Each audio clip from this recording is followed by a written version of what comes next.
I work with Physicians for National Health Program, specifically the New York Metro chapter, and P&HP has organized a session on the fight for healthcare justice every year at what was the Socialist Scholars Conference, is now the Left Forum, since 1992. And that pisses me off, because I would really like to be doing a workshop about something other than, damn it, we don't have national health care yet. And things are a real mess right now, aren't they? Everybody agrees, and it's like hard to remain sane with everything crazy that's happening every single day. And yet, the upside of how sick and crazy everything is that when these guys came in and decided they were going to break the Affordable Care Act, what I think they didn't realize was that they were breaking a kind of gentleman's agreement that, I mean, we never stopped fighting for improved, expanded Medicare for all, single payer, whatever you like to call it. We never stopped, but kind of the consensus was, and we heard this even from our friends, always more frustrating to hear it from your friends than from your enemies, was that let's give this a chance and see if it works and all that jazz. And so I know that the people on this panel and some of the people in the room were Flavor of the Month in 2009. We spoke our faces off as the ACA legislation was getting crafted or deformed, or however you want to frame that. And then everything, you know, everybody kind of sat back and said, okay, we did health care. Even had people in Canada calling me up to congratulate me.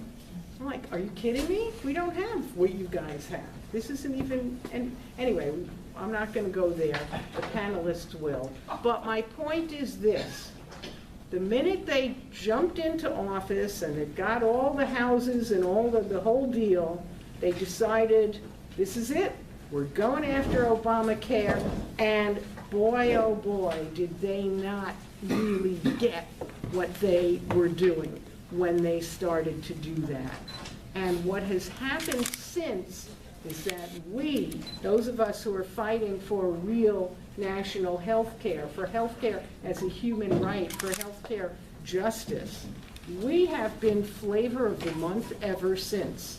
Speaking not as though the world revolves around me, but I personally have given 15 talks since February 1st. And that's not my job. I mean, that's not my full, my paid job. And lots of other people in this room have done similar kinds of stuff. From the indivisible folks to what's called in New York NIPAN, which was the Bernie folks, New York Progressive Action Network, Long Island, the Long Island activists, and a whole lot of progressive types have really gone to bat on a lot of issues, but we think that healthcare is really a kind of fundamental issue. It really opens the window or knocks down the barriers. It just makes it possible for us to see everything that's wrong really clearly. It's so fundamentally obvious that people need health care. And when Mark talks about the Labor Party, he'll talk about Tony Mazzocchi and what Tony said about it. That's tomorrow afternoon. Well, that might be part of this talk. But sometimes I just want to say, it's been such a sort of frustrating and weird couple of months. And so then every now and again, they go after something so evil and so vicious that I just stop. And that when they did this with, hey Matt, when they did this with Meals on Wheels, I just said, you know what, We have studies about Meals on Wheels. I'm not talking about studies. There's only one thing to say to people who come after Meals on Wheels, and that is, what the hell is wrong with you people? It's just that simple. So our basic stance has always been, continues to be, that there are three major arguments for health care as a human right, as if we had to argue that here. But those are, in my view, the economic argument, which our group, Physicians for National Health Program, has all the data on that you could ever possibly want. The public health argument, which is we're sicker because not everybody has access to care, and even if you don't give a hoot about the person sitting next to you on the subway coughing, you should care about it because of yourself. But then the third piece of the argument, and I see one of our folks from the Labor Religion Coalition here, is really, and I think the fundamental argument is the moral argument. You know what, I don't even care if it would cost more to cover everybody and give but the fact is, we're paying more than everybody else and not getting that. But the bottom line is, it's immoral, it's indecent, it's despicable what we do to people who need health care in this country. And we have a moment right now that really makes it possible for us to just get out there and make some serious change. And that's why we organized this panel. I have a quick question. How many of you are from New York State? Okay, so what I have is a sign-up sheet that's New York State specific, but those of you who are not from New York State, please feel free to sign up if you want to be connected to our movement. Maybe just put an asterisk next to your name, and we will see to it that you get networked in the appropriate location. So John, can you start that off? And now, without further ado, oh, you know what? Yeah, with further ado, just because this was going around on Facebook a couple days ago, and it's such a beautiful quotation. Do people know who Aneurin Nye Bevan was? Yes. He's the father of the NHS in the UK. And he said the following thing: illness is neither an indulgence for which people have to pay, nor an offense for which they should be penalized, but a misfortune, the cost of which should be shared by the community. Amen, exactly. So, without further ado, it's my pleasure to introduce our first speaker, Adam Gaffney, who is a pulmonary and critical care doc, a writer on healthcare politics and policy, a single-payer advocate in PNHP, and the author of a brand new book that's about to come out when, Adam? August, yes. Well, it's not brand new, it's kind of in its third trimester. Yes. Right, okay, so, Adam. Great. So happy to be here. Good afternoon, everybody. So, how long? 10 minutes? Yeah. 10 minutes-ish. So since I'm going first, I thought probably the most useful thing to do would be to help sort of establish sort of a framework of how we can talk about Trump Care, which we'll call it for short, since the American Health Care Act is sort of a bit of a mouthful. And, you know, what it means, and how to articulate our arguments at this sort of difficult stage. As you said, it's a weird month, because we're used to advancing the argument that we need to move forward, not defending the status quo. So I think an important question for us healthcare advocates now is, how do we continue to be on the offensive and to march forward and play the role we've always played, which is pushing forward to a much more radical, more fundamental, better tomorrow, instead of just being the defenders of the status quo. And I think it's possible to do both. I think we actually have to do both. Because I think if we appear to be sort of blasé about the all-out assault on the healthcare system and on public health and on society itself that Trump Care represents, then we're just doing a disservice to our fellows, but B, we're sort of get sidelined in this whole debate. So we need to join those two arguments together.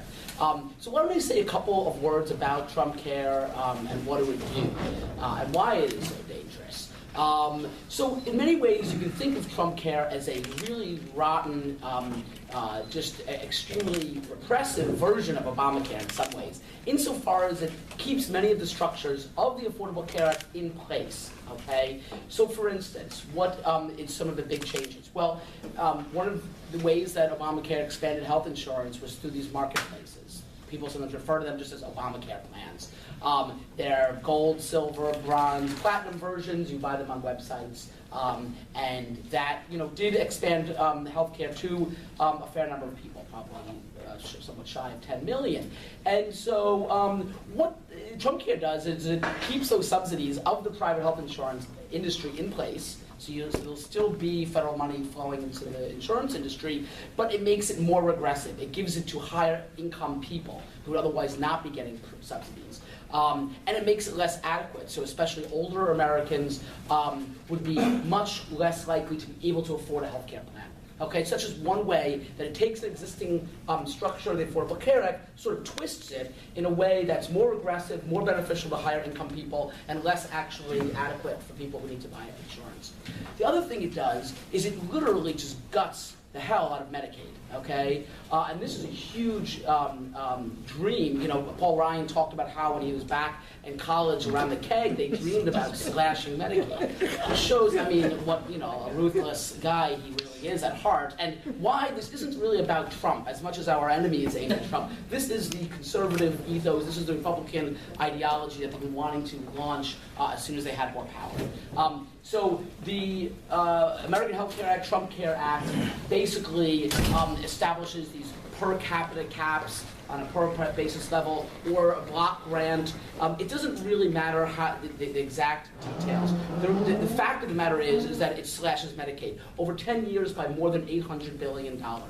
So that represents, within 10 years from now, a 25% annual reduction in what the federal government is paying for Medicaid. So you can't cut a program by $800 billion without ravishing it. The Congressional Budget Office is estimating that alone will result in 14 million people less in Medicaid in a decade from now. So this is really an assault on the existing healthcare safety net that must be deterred because lives are on the line. Overall, if you put together the first part of what I talked about, these less adequate subsidies, the end of the mandates, together with the Medicaid slash, you're talking with the most recent estimate is 23 million people would lose health insurance under Trump Care, which would be terrible.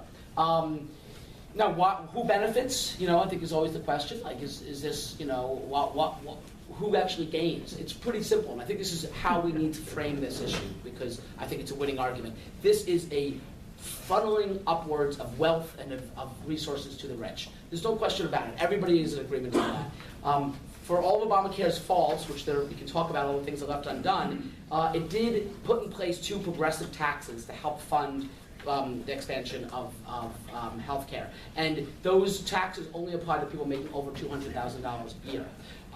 Trump Care eliminates those 2 taxes, okay? I want to read the actual number correctly because I always get it wrong. So one of those 2 taxes, which is just on unearned income, would upwardly redistribute $172 billion to rich people over the next 10 years. The other one would do $58 billion over 10 years. So that's who's benefiting. And we need to just continue that hammering a very simple argument that this is upward redistribution of the rich. You're taking health care, you're melting it down into gold bars to pass upward towards capital.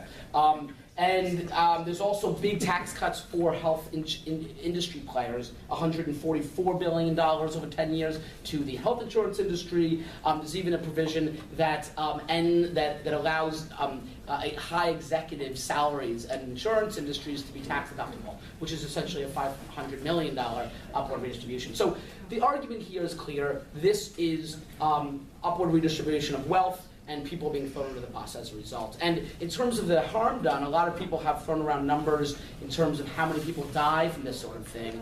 And it depends on what study you look at, but a nice round number is probably 1,000 people will, if 1,000 people lose insurance, 1 person dies each year. So you can really divide these numbers by 1,000 to give a sense of the annual cost in lives lost. So 23 million, 23,000 people lives lost a year as a result of taking away health insurance from that number of people.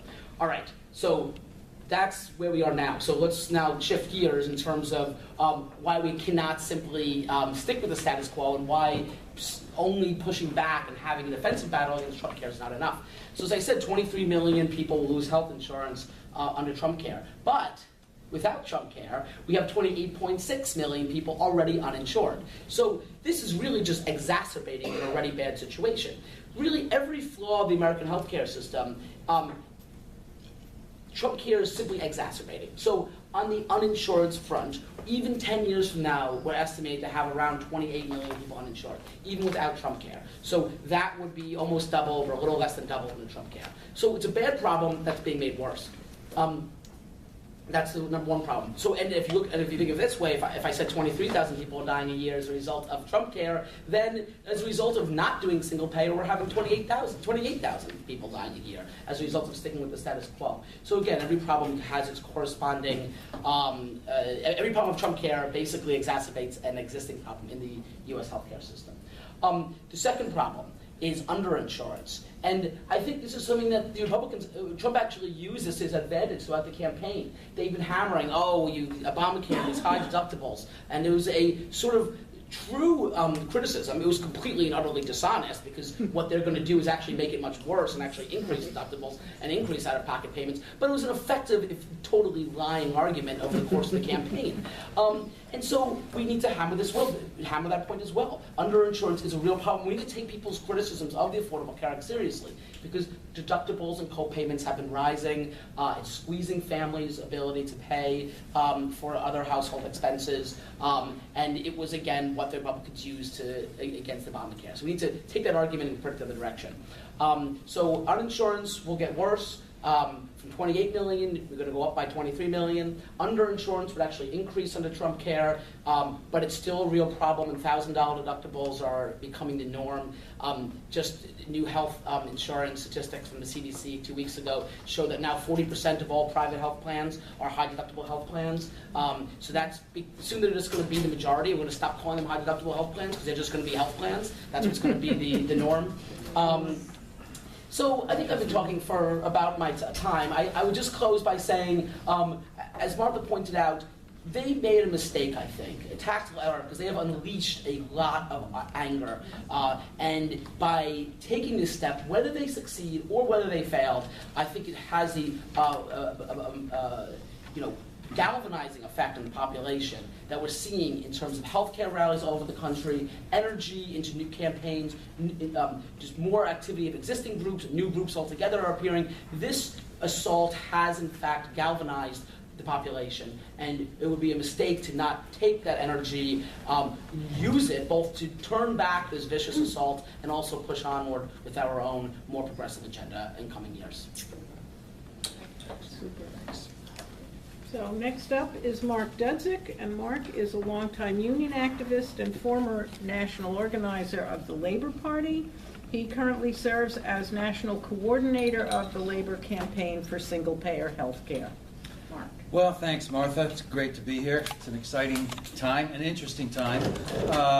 So we launched the Labor Campaign for Single Payer in 2009, and right before the inauguration of President Obama, because we felt that the debates over health care were really moving into a higher level, and that we wanted to really move labor to take the lead in the fight for Medicare for all. And our vision was that we had to move labor beyond what we jokingly called resolutionary politics. That is, thinking that you're going to make change just by getting your local or your national union to pass a resolution and put it in a file cabinet somewhere. We wanted to challenge the labor movement, the institutional labor movement, to move its resources and its organizing capacities into this fight. And we feel that when labor does that, when they treat this fight as an existential fight, that's when we're going to start winning, because of the capacities that still exist in our weakened labor movement.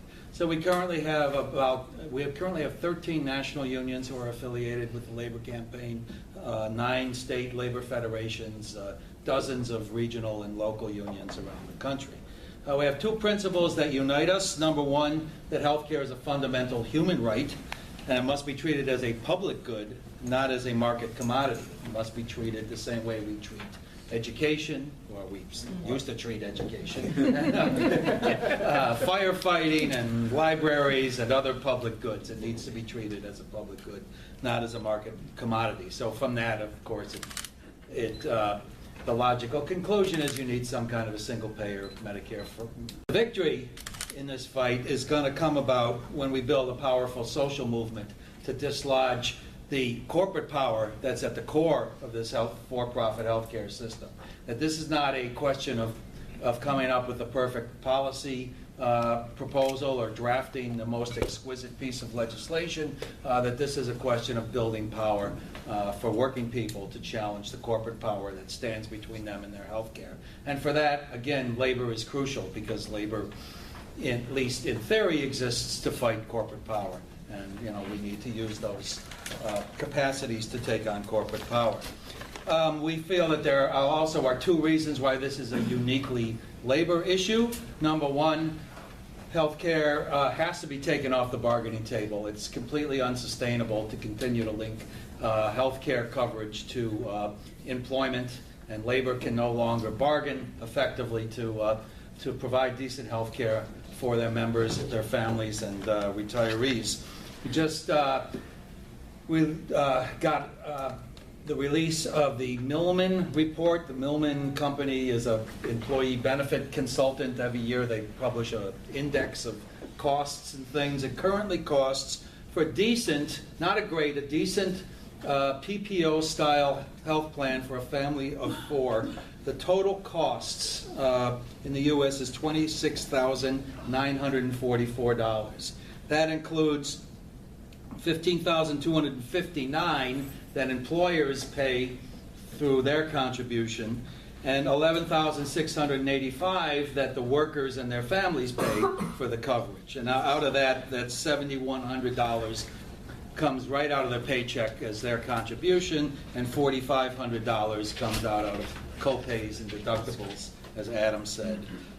So as an old negotiator, I always, whenever I see numbers like that about employment, I always divide it by 2080, which is the hours that a full-time 40-hour-a-week worker works. So you look at $26,944, that is $12.95 per hour that needs to be thought about for health care. For every hour that somebody works, you need to generate $12.95 of value from either the worker's side or the employer's side to pay for a family of 4 health care. And even if you look at just at the employer contribution, that's $15,259. That's $7.33 per hour. Now, the minimum wage in most parts of this country is still $7.25 an hour. So that's more than the minimum wage for the average employer contribution. So these numbers are just completely unsustainable. Healthcare is the biggest cause of strikes, lockouts, concession bargaining. The AT&T workers right now are wrapped up in a huge fight over primarily about healthcare.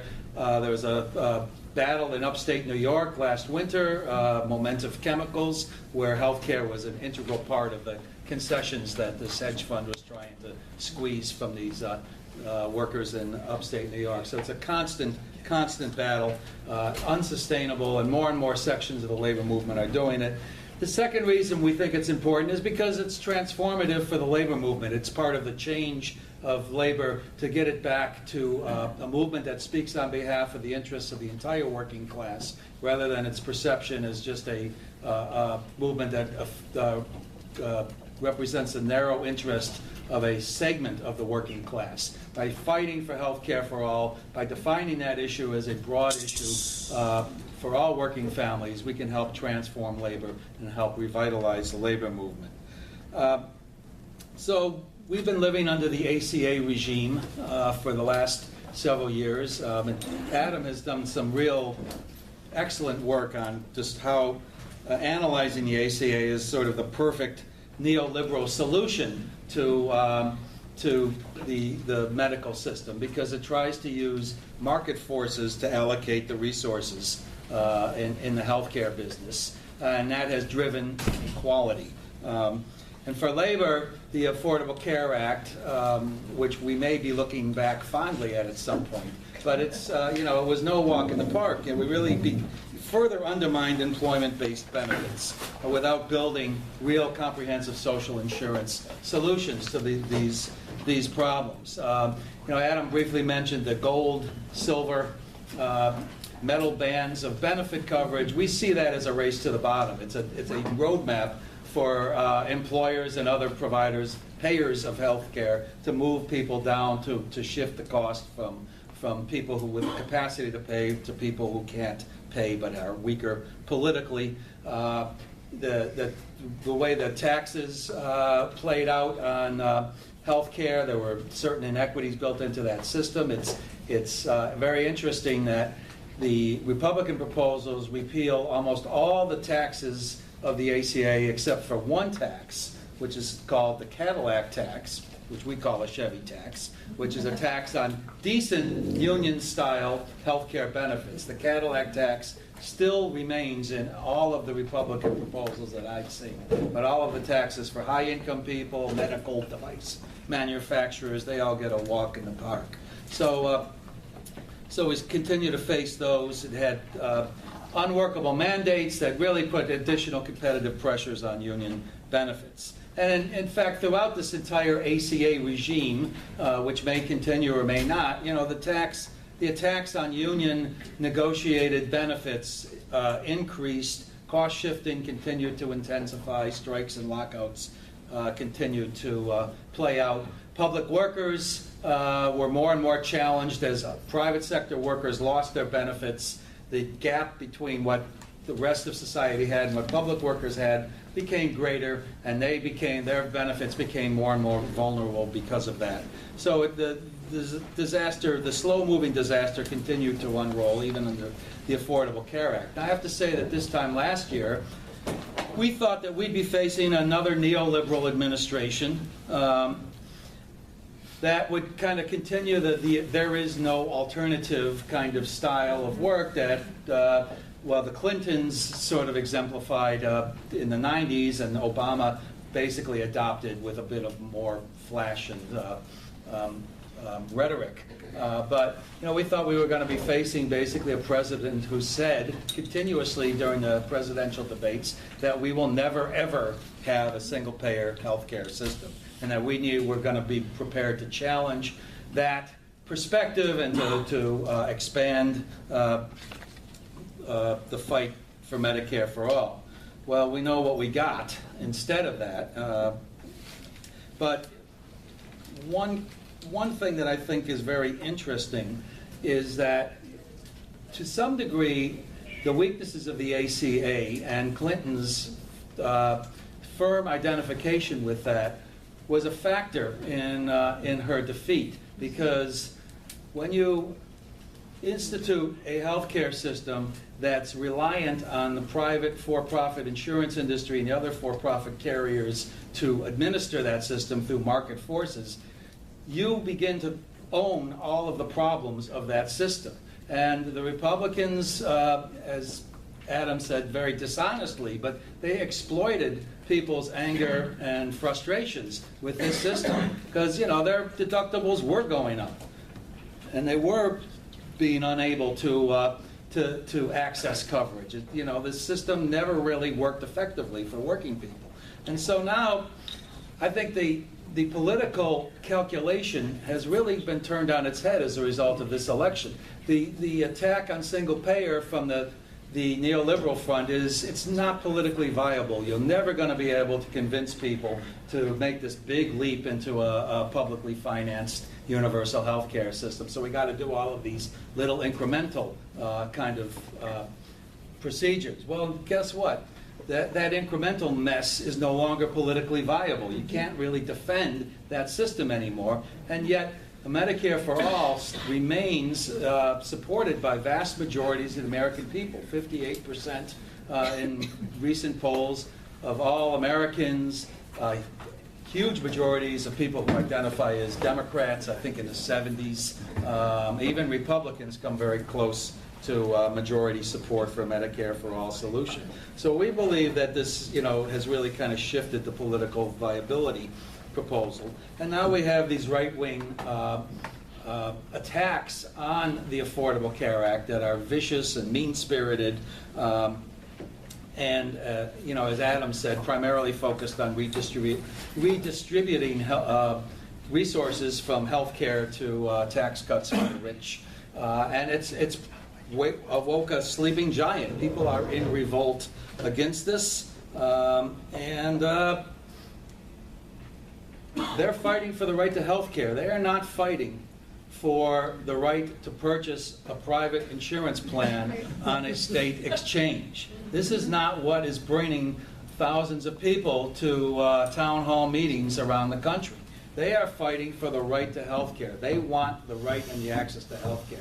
And this is, I think, a huge opportunity and a huge political shift that we need to be prepared to respond to. I think Bernie Sanders did us a favor by clearly and consistently articulating a vision of Medicare for all that people responded to across the board. It's no accident that, he's consistently ranked the most popular politician in America right now. I mean, he had a way to convey that issue that connected with people. And then I have to tell you, more cynically, I think the Democratic establishment right now is in disarray. And they are relying and hoping that there'll be a populist sort of response that will help sort of them reorganize. I don't think that that's going to last for long, but we should enjoy it while we can. And, when people like Schumer and other people in the Democratic leadership are relying on people like Bernie Sanders to frame the fight back issues for the Democratic Party, we should take all we can get from that world with the understanding that this is a situation that only has to do with the extreme current disarray that they're in. So we're stronger than we've ever been in the American people. The consciousness and the willingness to fight for a Medicare for All solution, I believe, is stronger than it's ever been. So what we need to do right now is secure this beachhead and prepare for the march inland when the conditions begin to change. And the conditions will change. We have to secure this beachhead. So we need to oppose all the attacks right now on people's right to health care and frame them as an attack on the right to health care. And that the solution, the long-term solution, is we want more health care, not less. We want Medicare for all, not these mean-spirited attacks on pre-existing conditions and reimbursement rates for elderly people on private insurance. This is an attack on the right to health care. And we have to hold even, or maybe even especially, our so-called friends accountable. We have 112 co-sponsors for H.R. 676 in Congress. It's the most ever since this bill was introduced in 2003. Many of those, I have no illusions, are on it because they know there's no chance it's ever going to pass in this Congress and with this president. So it's a sort of a low-impact kind of a commitment. But the more we hold them accountable, the more we get them to take a public stand and to commit to this and to discuss this with their constituents, the longer we can hold their feet to the fire as we move into the fight back period as the politics begin to change here. So we need to hold people accountable. We've launched, a part of a coalition that's launched the Labor Campaign for Guaranteed Health Care, or the Campaign for Guaranteed Health Care, a coalition of single-payer advocacy groups that are trying to link both the defensive fights with the broader fights. And we're beginning to challenge the unions to be a part of the emerging resistance to this effort. There is an emerging poll in the labor movement around a more progressive perspective on how to respond to this current era. Healthcare is a core part of that poll. We want the labor movement to realize that it can walk and chew gum at the same time, that it can defend its immediate interests of its members, and begin to be part of this broader movement to to build change. So I think this is a really exciting moment. We really need to up our game. There's a lot of things happening. Martha mentioned briefly the New York campaign. California is just passed a single-payer bill through the Senate. It's likely to make it through the Assembly this session, and I think a number of other states are lining up right behind there. Thank you. Terrific. Thank you. Okay, I next. just want to ask, are you going to talk about how to pay for this? We can. When we get to Q&A, we'll be happy Okay.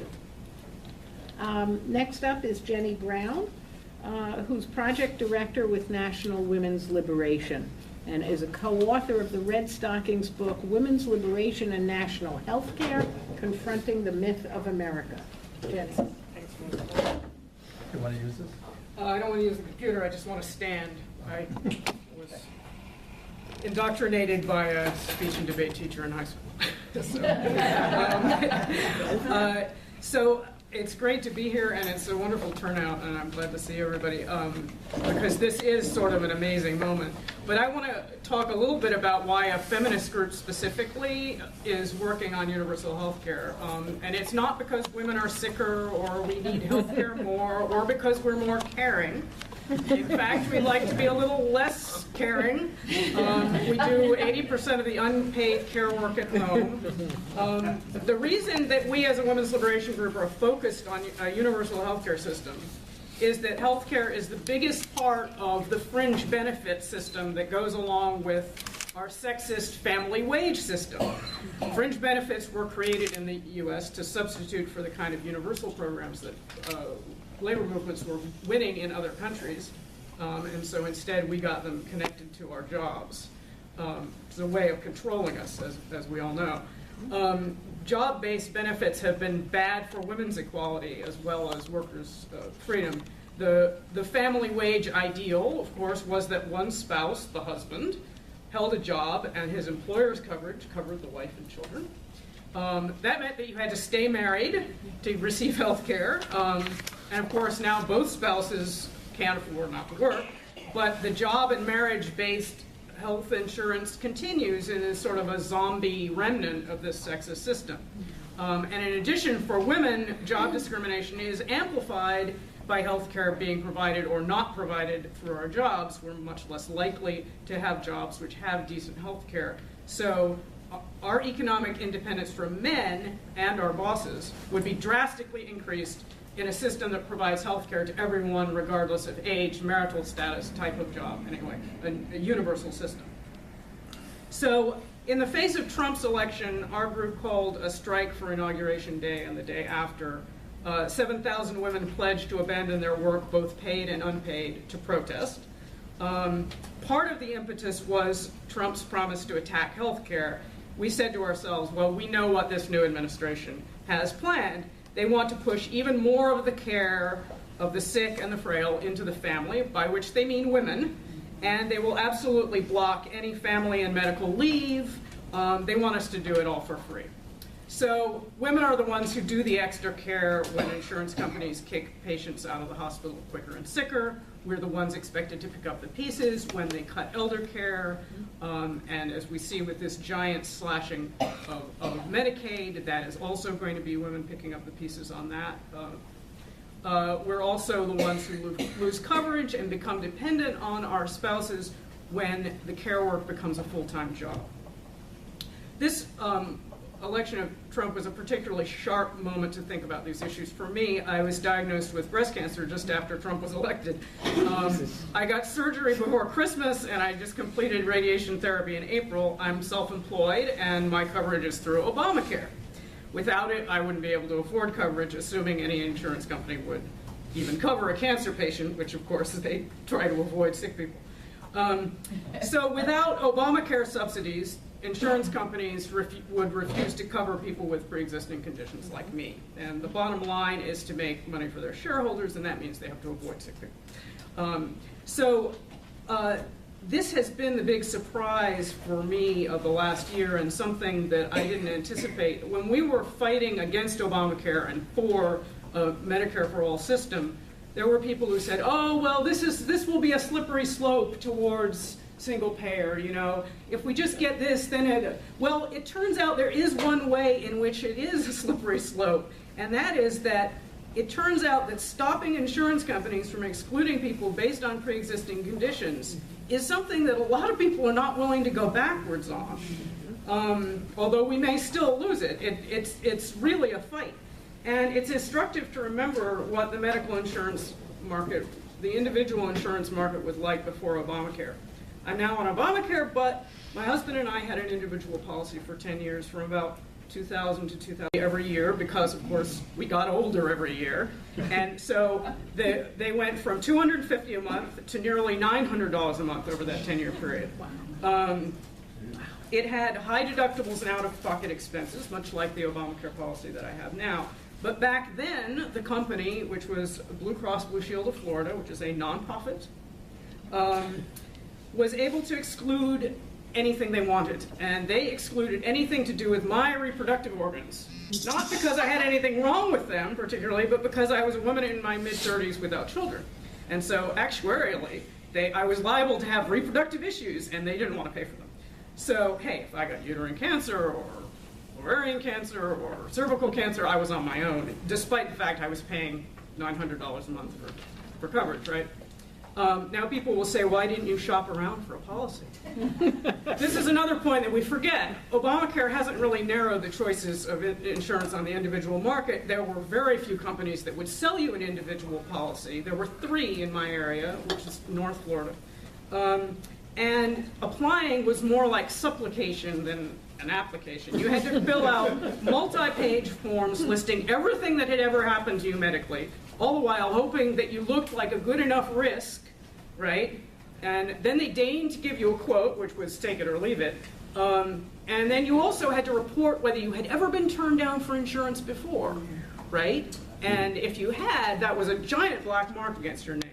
So, and any errors on these forms meant that your insurance would be invalid because it would be insurance fraud, or you didn't tell us that you were burned at 1 year old, and you know, and so you would have been paying all that premium money for nothing. So, also there was no maternity coverage in the policy. I would have had to buy a maternity rider,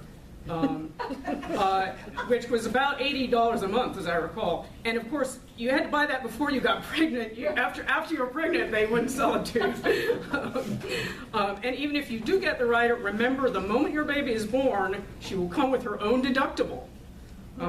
So let that sink in. So the reality is this is how private insurance companies make their money, by avoiding sick people, right? So Obamacare solved this by paying insurance companies to cover people. It's a terrible, expensive, paperwork-ridden solution, but it took insurers out of this pre-existing conditions game. And now people are seeing that if Obamacare is dismantled, those of us who don't have coverage through our jobs will go back to paying more or simply be unable to get coverage. And the fact that that has become politically unacceptable is a really significant change, I think. And we should note that there's still a growing trend of no coverage through work. So in 1999, 67% of workers were covered through their jobs. In 2014, that figure was 56%. So the number of people in this situation of trying to get individual insurance or not being able to get individual insurance is getting more intense.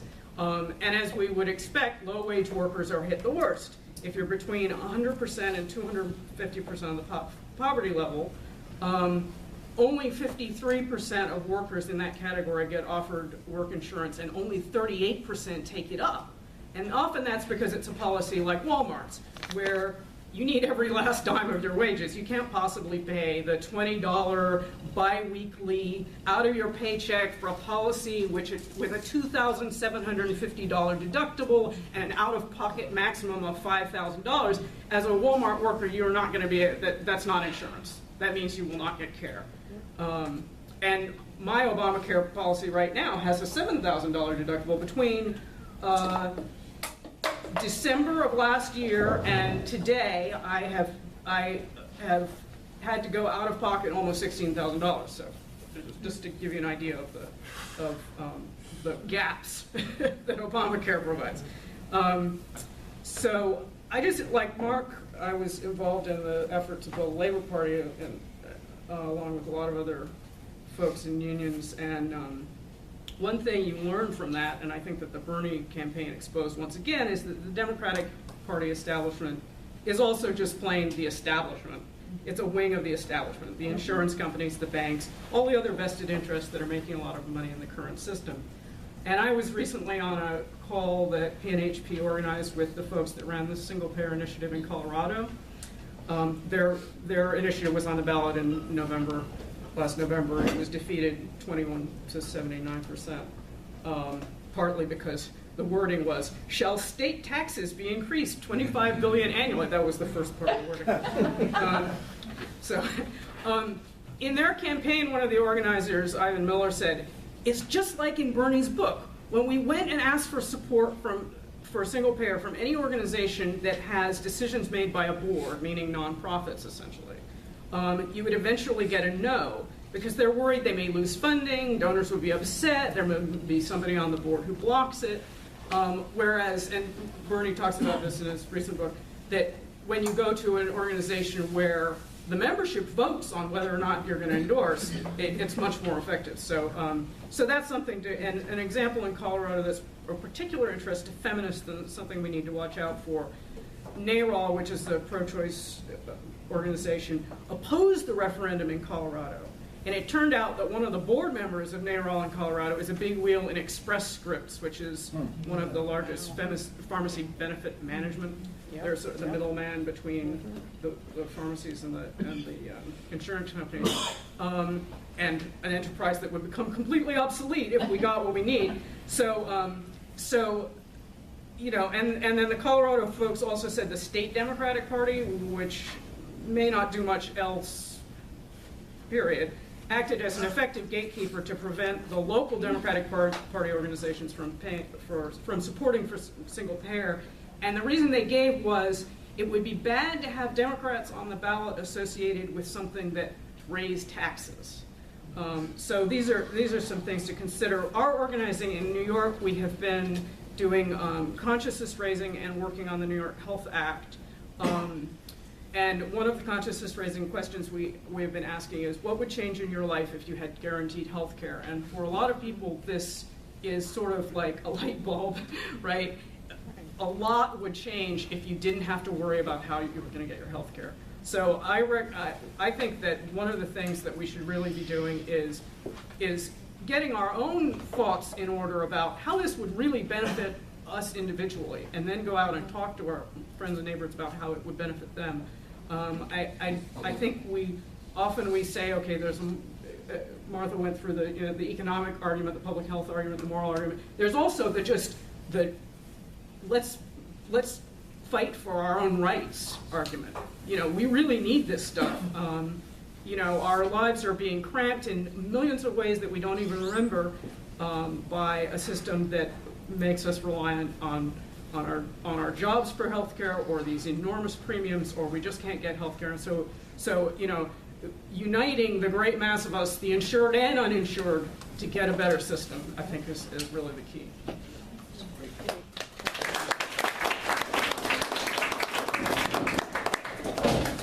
And last but not least is... Sorry that I was looking schizophrenic out there, because I was trying to get this projector to work. So. Yes, but, and so the person who was doing that is Walter Tsou, who is a board advisor of Physicians for National Health Program and a past president of the American Public Health Association and a longtime active advocate for single payer, and he's from Philadelphia. Thank you, Martha. So I have a longer, single payer 101 talk. And so in light of the time, I thought I'd abbreviate it to sort of the ending. Now, that's the bad news, I suppose. The good news is that since this is a left forum, you all know what the first 50 slides are, which is to explain what is single payer. So we can sort of skip to the final statements. So I hope this works, actually. Oh, there it is. So one of the things that everyone criticizes single payer. I thought we've already gone a long way toward. Oh wait. All right, jump to the gun. So a lot of people Those corporate guys. realizes that single payer is a very radical idea, left-wing socialist idea, talking about the poor, the disenfranchised, that it's really meant to be critical of American business because that's what left-wing people do, and that it's a radical idea. But the truth is, a single payer, I believe, is actually a very centrist mainstream idea. It's actually really talking about jobs and families. And it's actually sympathetic to the business community because, frankly, the business community is getting killed by the cost of health care in this country.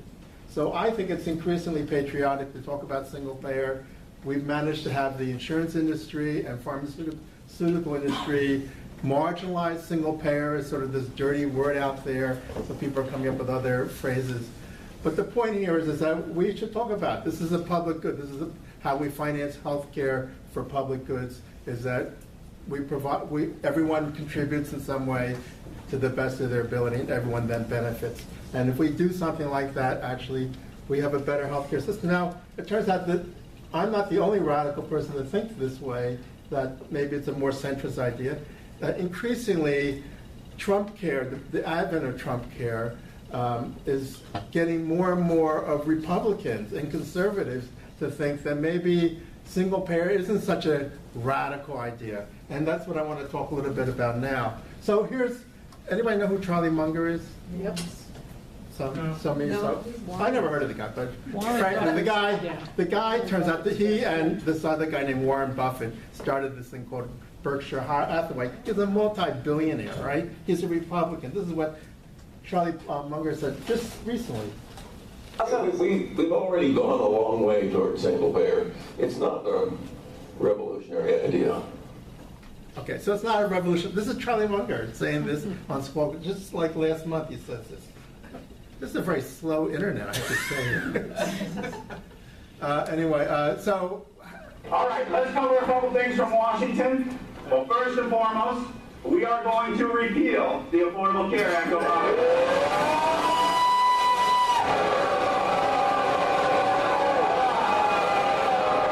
We wanted single-payer health care. We wanted health care for everyone. And this was the compromise. That was in the New York Times. This guy, Tom Reed, does this town hall meeting, goes out in the audience, figures, he comes from a Republican district, we're going to repeal the Affordable Care Act, expecting total cheers about the thing. And what he got back was that people totally disagreed with the idea, and that the woman screams out, "We want single payer." So I thought that was, totally spontaneous. And if you go actually to all these YouTube, you'll see. I mean, when Tom MacArthur, the guy who was this Tuesday morning group, came out and said, "We want to get this new House Republican plan that just came out," and he's the guy who tipped it over. The audience went nuts on him. They said, "This is wrong. We really want to. There's this long speech. I won't go through it." But basically, this guy talked about the fact that you're going to kill my wife by passing this bill. So here's the point here, is that even Republicans are now conceding the single payer. Now here's Charlie Krauthammer, who's a conservative columnist, who has a headline, the road to single payer health care. Who would ever guess that Charles Krauthammer would write an editorial like this? Or David Leonhardt in the New York Times saying Republicans for single payer health care. Here's George Will, another conservative columnist, saying he predicts that Obamacare may become single payer because of this inconvenient fact. And Warren Buffett says the real problem is not about taxes, which is what Trump wants to talk about now because he got beaten up on health care. Warren Buffett says the real problem is health care. It's actually killing the competitiveness of American businesses in this country. So all this is to say that amid all this GOP attacks on the healthcare system, the movement for single payer is growing. And the evidence perhaps has been spoken by many of the panelists up here. In our state, we have increasing interest about a health plan, but it's not nearly as advanced as what you guys have done here in New York. You have passed, actually, just last month, by the State Assembly, the New York Health Act. And some of you know that just last Thursday, California Senate passed a single-payer bill. And now, of course, as Mark Dudzic mentions, HR 676, the improved and expanded Medicare for All plan, now has 112 co-sponsors, a record number, the majority of Democrats. Democrats tend to be very bold when they know there's a Republican who's serving as president. The real challenge, actually, is to ask the question whether they would be so bold if a Democrat is the president, A. And second is, knowing that most polling data suggests that somewhere between 40 to 46% of Republicans support single payer, that why is not one Republican in the Congress willing to actually be a co-sponsor of HR 676? That is one of the things that we're going to have to fight for, and it's not going to happen, frankly, unless people like you guys and others go to Republican districts, just like what happened to Tom Reed, and come out and say, we want single payer, and we are Republicans who are asking for this. So I will stop here, and I think it's a good time to ask questions among all of us. So, one second. Could somebody hit the lights, please? So, one of our wonderful single-payer activists, Don Bechtler from California, always says, if I end a talk without an action piece, I feel like I'm naked. So, at the risk of feeling naked, I need to say, which I didn't say at the beginning, and Walter is leading us into, that is, once again, how many folks are from New York in this room? The vast majority of us are. And here's the thing. You know, all these establishment folks are like incremental, no, it'll never happen, it's too wild-eyed, blah, blah, blah. Since the beginning of this year, in the state of New York, the single-payer Medicare for all, improved Medicare for all, the New York Health Act, has absolutely exploded. We've had the majority in the New York State Assembly for several years. We keep voting it back in. At the beginning of the year, the New York State Senate, which is kind of a mess, much more Republican oriented, we were shy about 10 votes in the New York State Senate. Well, guess what? Here it is, June 3rd, and we need to flip one more senator to get a vote in the New York State Senate. Politics never works that way, the way the establishment wants you to think. Oh, you just get little incremental pieces. No, you know, there's sort of a little bit of motion, a little bit of motion, a little bit of motion, and then bam. And we're in our bam moment right now, both nationally and in New York State. So everybody in this room who's from the state of New York, if your assembly person, your senator is on the legislation, congratulate them for being there. If they're not on the legislation, then the question is, what the hell are you waiting for? I think we've had, through all of our speakers, bits and pieces of the argument, and that is when people say, oh, well, you know, the business community. Actually, a lot of the business community in the state of New York is begging for this legislation because both nationally and especially in New York State, this really puts people at a loss, at a competitive disadvantage. They're really hurting. So that's one issue that we can absolutely trash. The tax issue, that's a serious concern. People, you know, there's been, ever since Ronald Reagan, there's been this mantra about don't use the T word, it's a bad word. We can flip that script, and we must flip that script, because the fact of the matter is that the New York Health Act will save 98% of New Yorkers substantial amounts of money. The one mistake that some of our allies have made is to highlight how much is this going to cost you. So my message is, if you care about how much it's going to cost you, go on the New York Health Act website. There's a calculator. Why do I say it was a mistake? Because I gave a talk in Great Neck last month, and people said, so, what's this going to, the Long Island folks had a flyer that highlighted, what is this going to cost you? And the fact is, if you're a single person earning $250,000 or more, or a family earning $400,000 or more, you're going to pay a little more. You're in the top 2% of New York earners.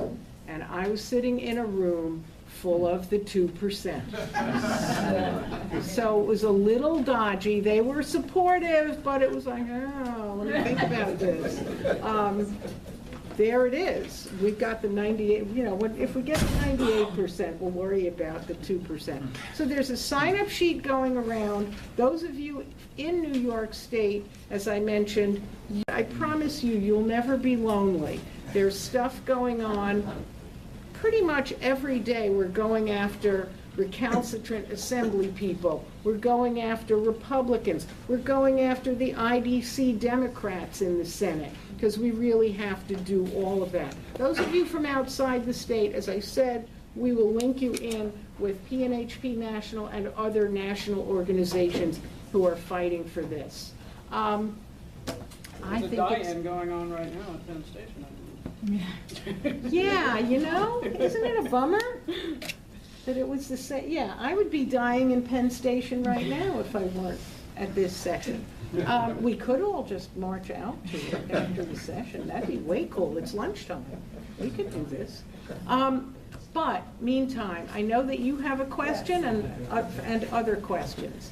Yes, I'm working Donna. with the Bronx Indivisible Group, and I went to Albany 2 months ago for the demonstration and to Lobby Day. So we broke down who's on the health committee, and we're supposed to talk to local indivisible groups and those Republicans upstate, whatever. Right. But we haven't had a training yet, and I came here today because it's not how much it's going to cost me. When people say, how are you going to afford this? I don't know what to say. I believe it's a right. I can't believe some of these people I see on TV saying it's a privilege, not a right to have health care. So I just would like a sort of a, not complicated, but what do you say to people like, oh, how are we going to afford this as the state? So what do you say? Everybody wants to jump on this, but I'm going to jump in first. Because we have some people statewide who have made some very interesting arguments. There's a guy named Darius Shanfar. Do you know Darius? If you're from Albany, who's from Albany around here? John, you must have heard of Darius. I've heard of him, but I don't know. Anyway, his he's the argument. city treasurer of the city of Albany, and he's on our campaign because he says, I look at the numbers, and I look at how much money we would save as a city, and how we could better use that money. And so if you go to the New York Health Act website, the Campaign for New York Health, there is a breakdown by county of how much money each county would save. So localities would save money, counties would save money. How would they save? How do they save money? Because they don't have, for example, you have teachers. I'm in the teachers union. And part of what counties pay for when they hire teachers is health care. So now if it's all in a Medicare for all system, the county is no longer shouldering that burden. That relates to the stuff that Mark was talking about how we spend a lot of our effort in negotiations fighting to maintain or increase the level of health care coverage that we have. I know that my union is in negotiations now, and I know that one of the things that the employer is trying to take away or is trying to do is to offset any wage increase with a clawback in terms of paying more for health care. So they're going to put some money in one pocket and then take it out of the other pocket. There is lots to know about how this works. The basic nationally is that we are spending far more than every other country in the world on health care. And yet, because of our reliance on a for-profit system, we're not getting nearly our money's worth. We're pushing 18% of gross domestic product, or somewhere in between $9,000 and $10,000 per person in the country that is spent in the healthcare system, but it's not being spent on health care. So you have Canada, Germany, Switzerland, the other most expensive healthcare systems in the world, spending far less, maybe 11% of GDP, but they're covering everybody for everything people need. So That's still not explaining it if you're trying to talk to somebody. Like somebody said they, in Sweden or wherever, Right. they have to pay 40% of their paycheck for taxes to afford free, college and free health care. That's the kind of information I'm trying to ask you. Right. If somebody says, well, how much more taxes do I pay? Somebody's got to pay for all of us to have free health care. That's what I'm trying to understand. Here's the short answer. Healthcare isn't free.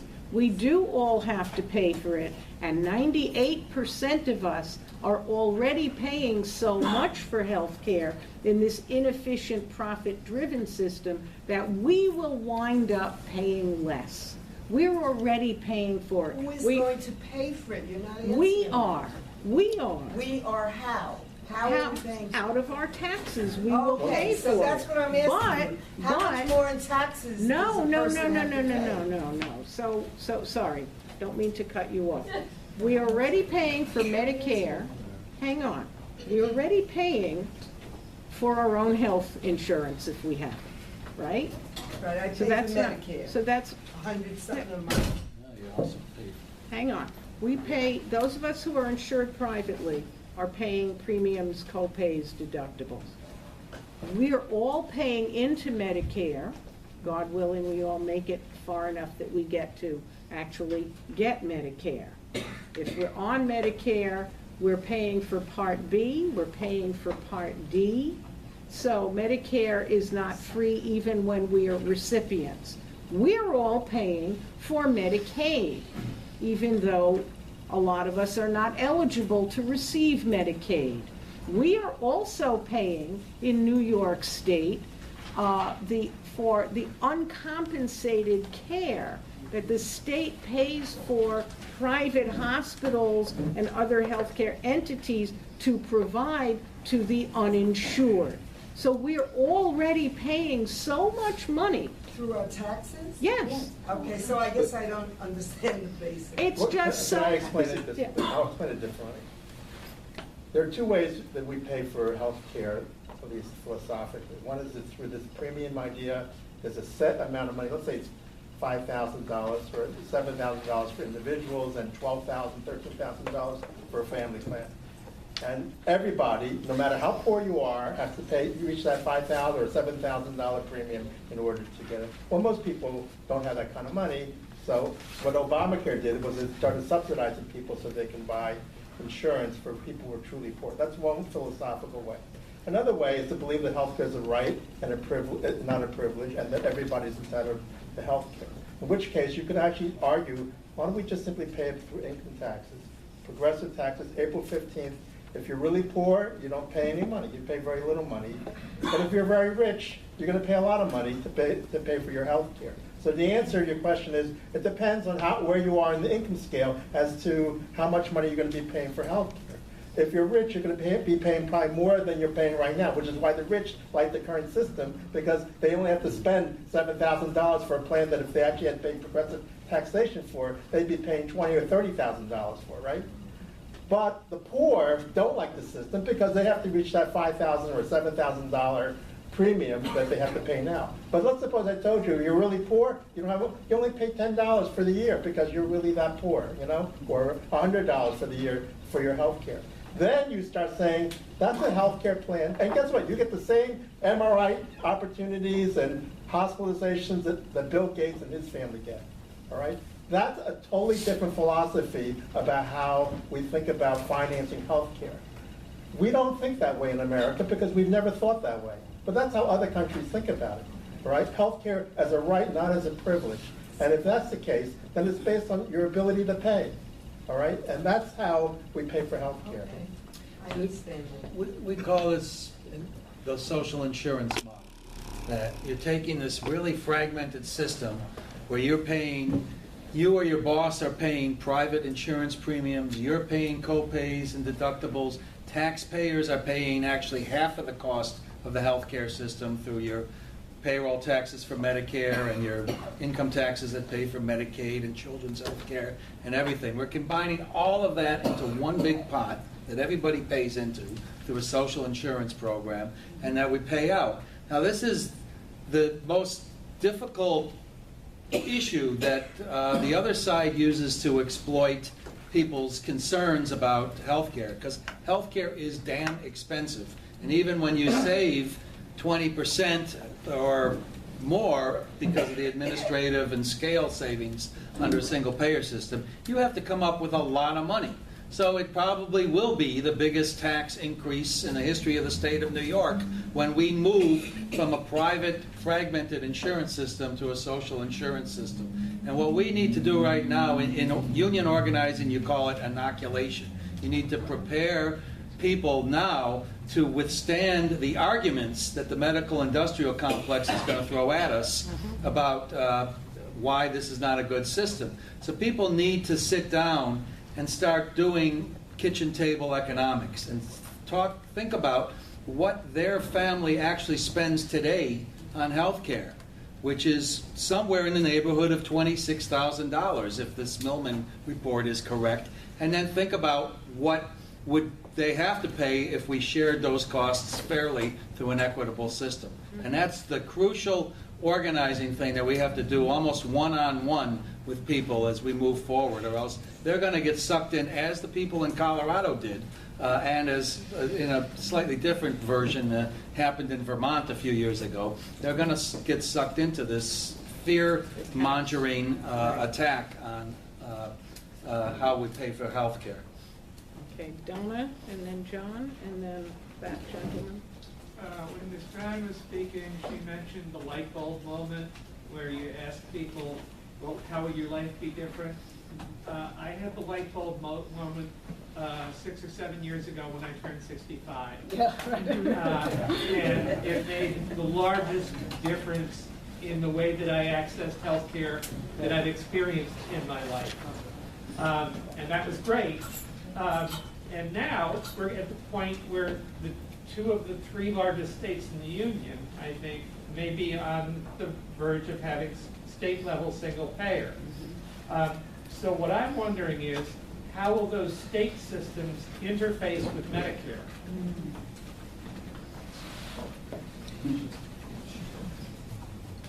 Well, let me tell you that a secret, and that is that among single-payer advocates, this is a very controversial issue. Because if you allow a waiver for Medicare for a state like New York to incorporate the senior citizens into the state single-payer plan, then you've actually sort of actually disrupted the entire universality of Medicare nationwide by allowing New York to have that part.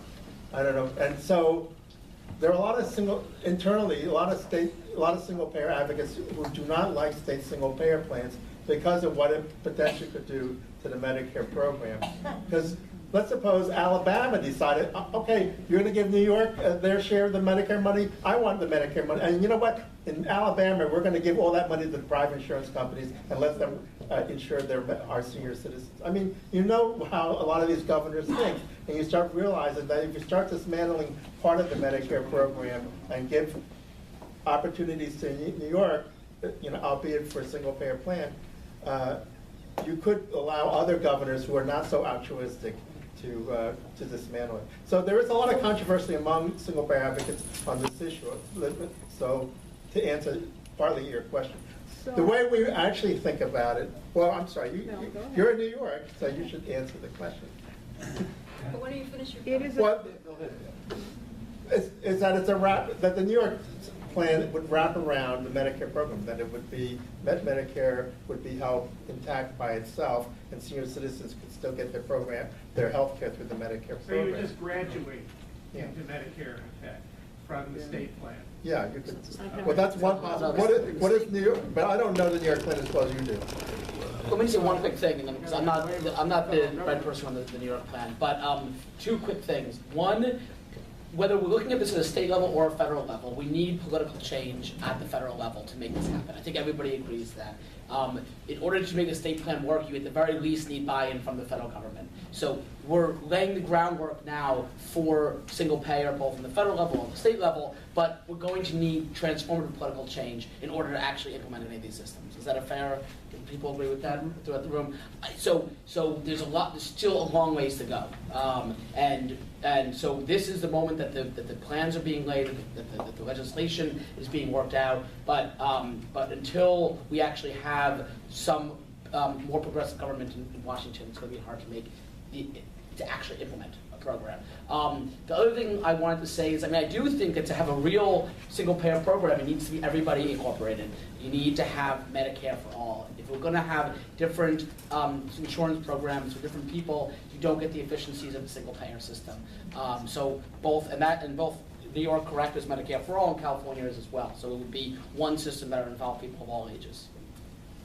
So I just want to accuse my co-panelists of not thinking dialectically. Okay, go ahead. I'm very serious. I mean, it sounds jokey, but I'm really serious, because what we have seen in the state of New York is that the possibility of a New York-based plan has galvanized people. I was in a room full of the most wonderful people in the world in February, that is midwives.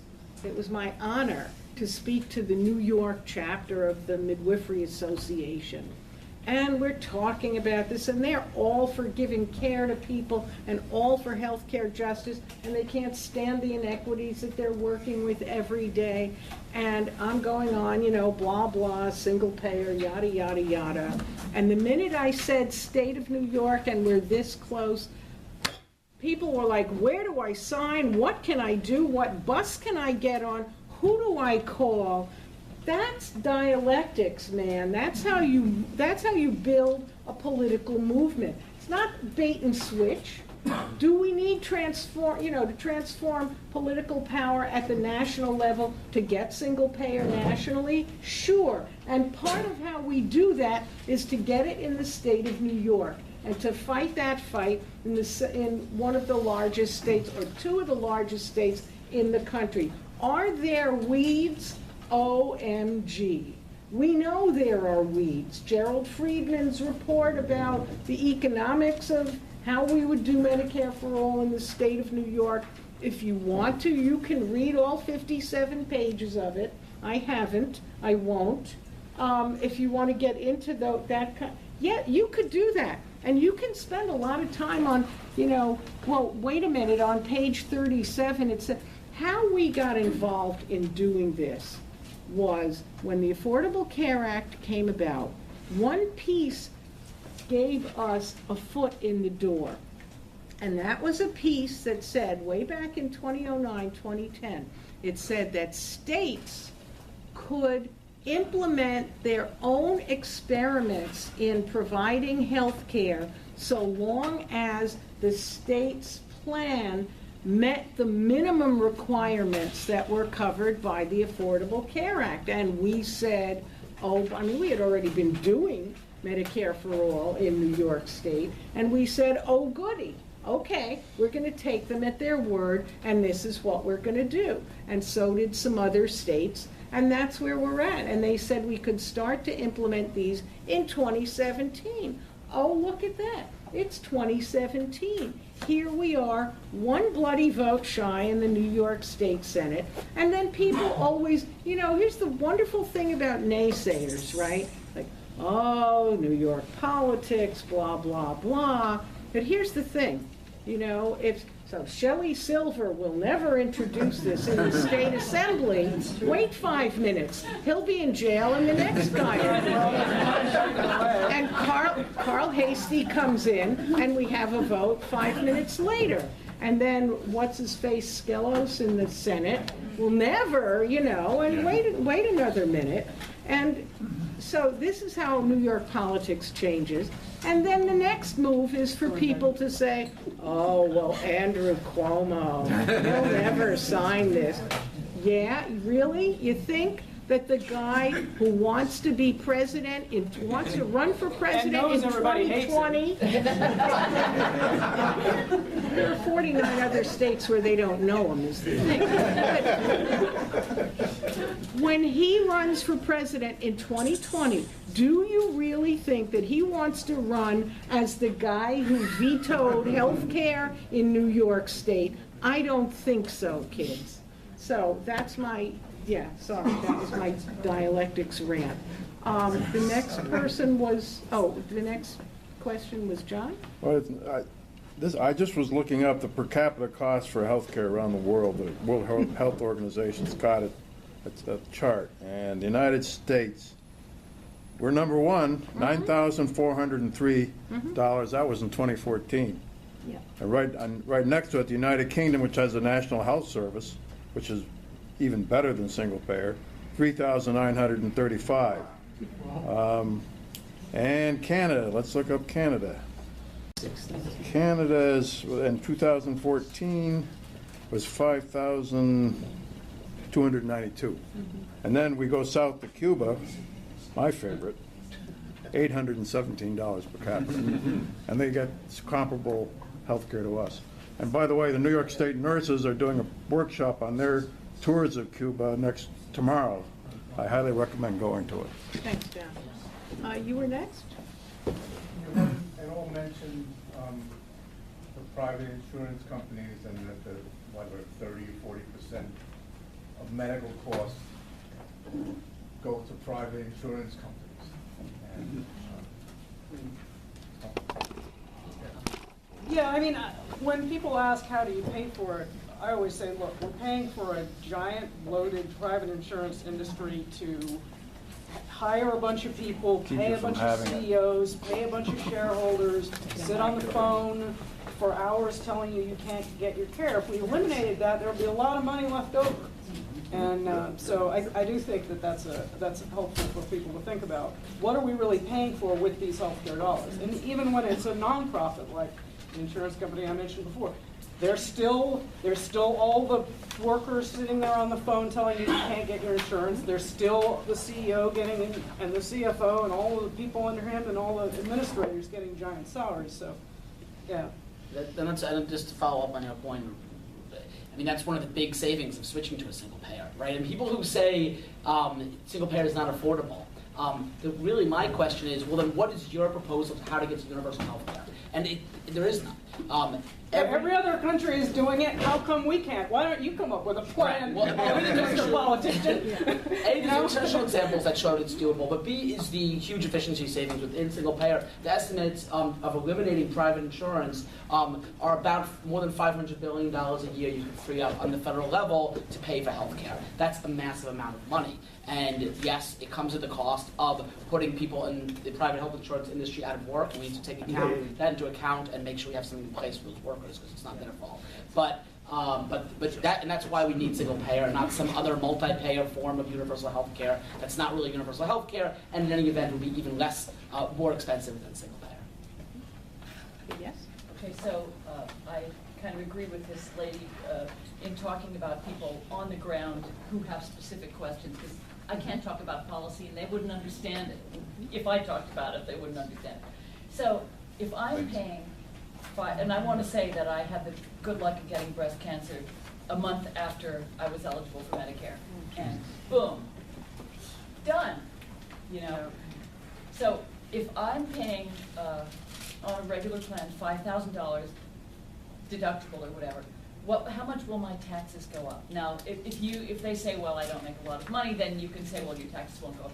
Would they go up $5,000? I think that's what people want to know. Are they going to be paying more than they're paying now? So no, in the state of New York, the calculation is that 98% of us, those of us earning as individuals less than $250,000, as families 400,000, will pay actually, depending on where we are in that range, most of us considerably less than we're already shelling out, both in taxes and premiums for our health care. And there is on the website, the Campaign for New York Health, you will find a calculator And so you just can put in your income, your family size, and this is what it would cost you. And then you can do, who just said, the kitchen table arithmetic and figure out, what am I shelling out now?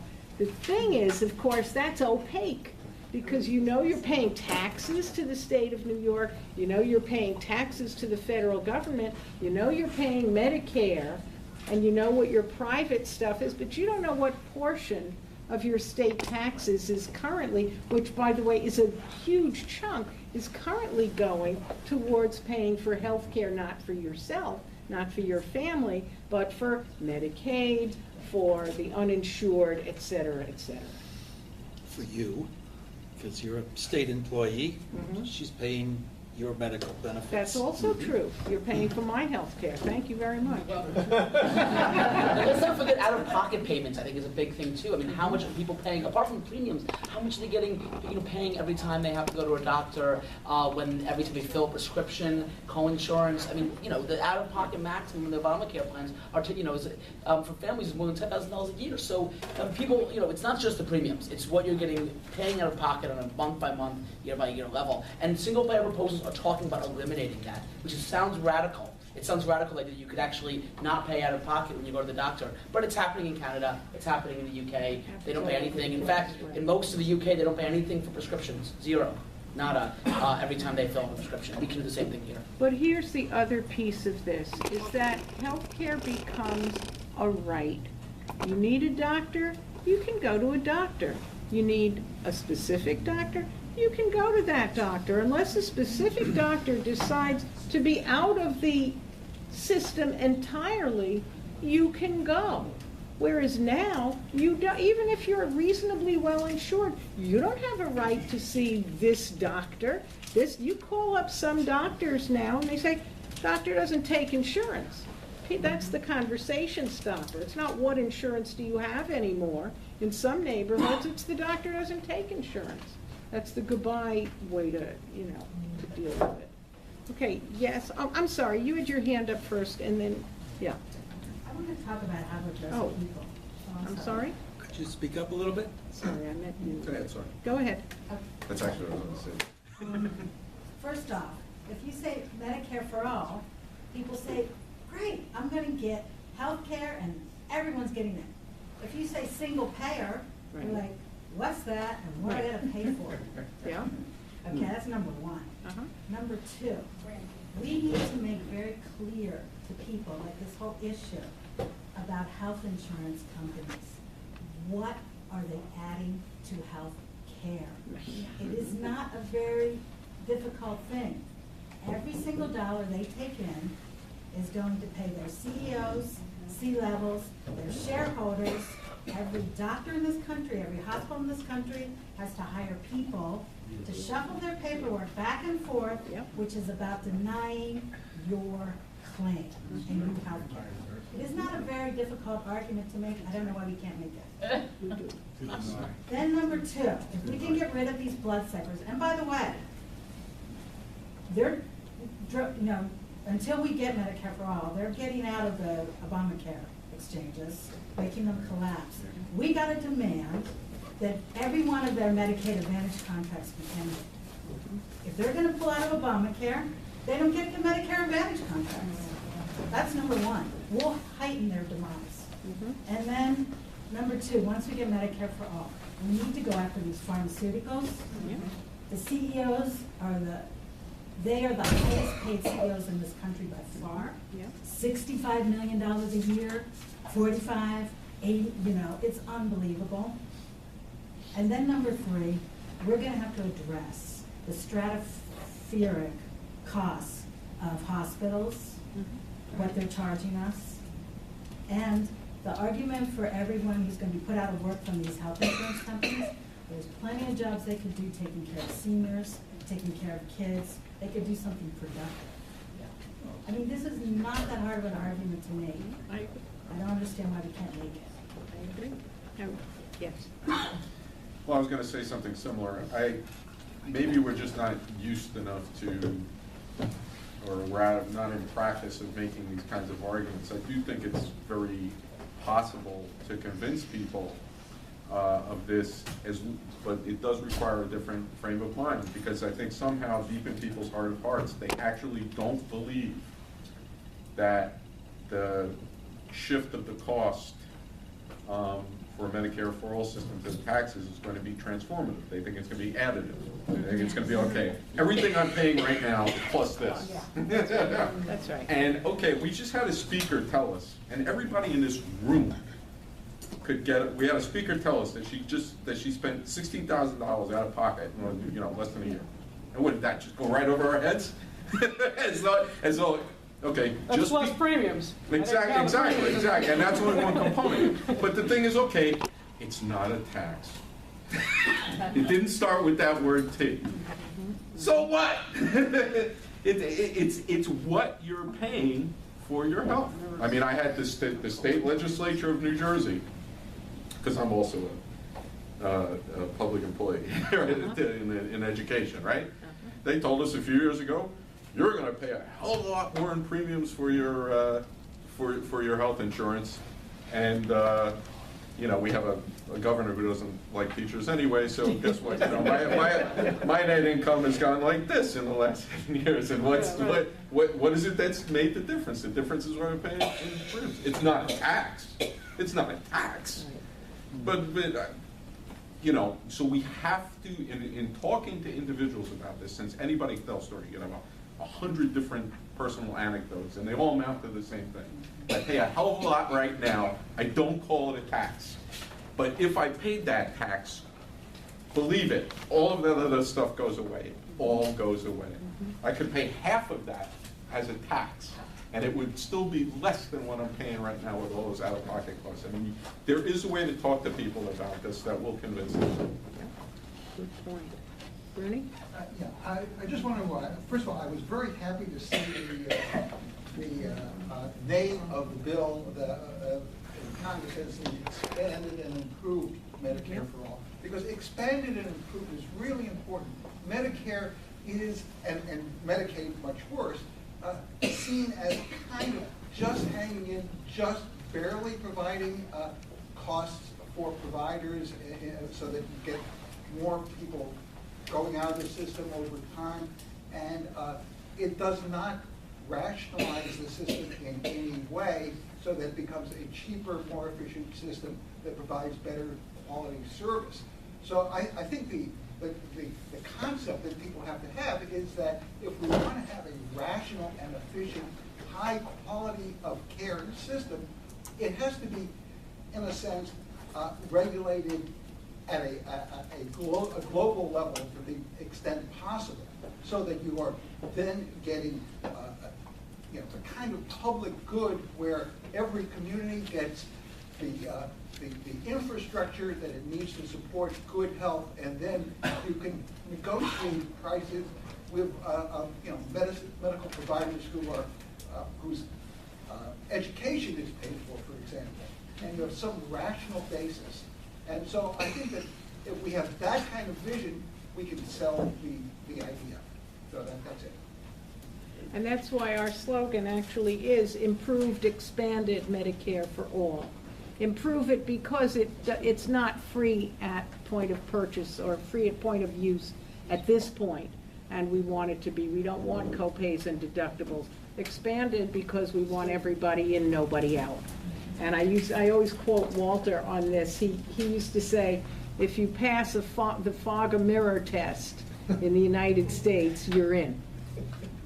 And I was just going to say, there's a couple benefits that I think Medicare doesn't cover now that it does need to cover. I mean, dental care is not covered in Medicare.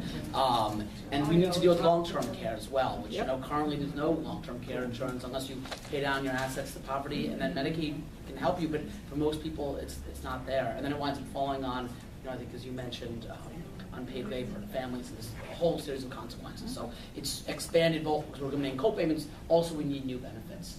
But the New York Health Act is improved and expanded Medicare for all. It covers those things that Adam just mentioned. Yes?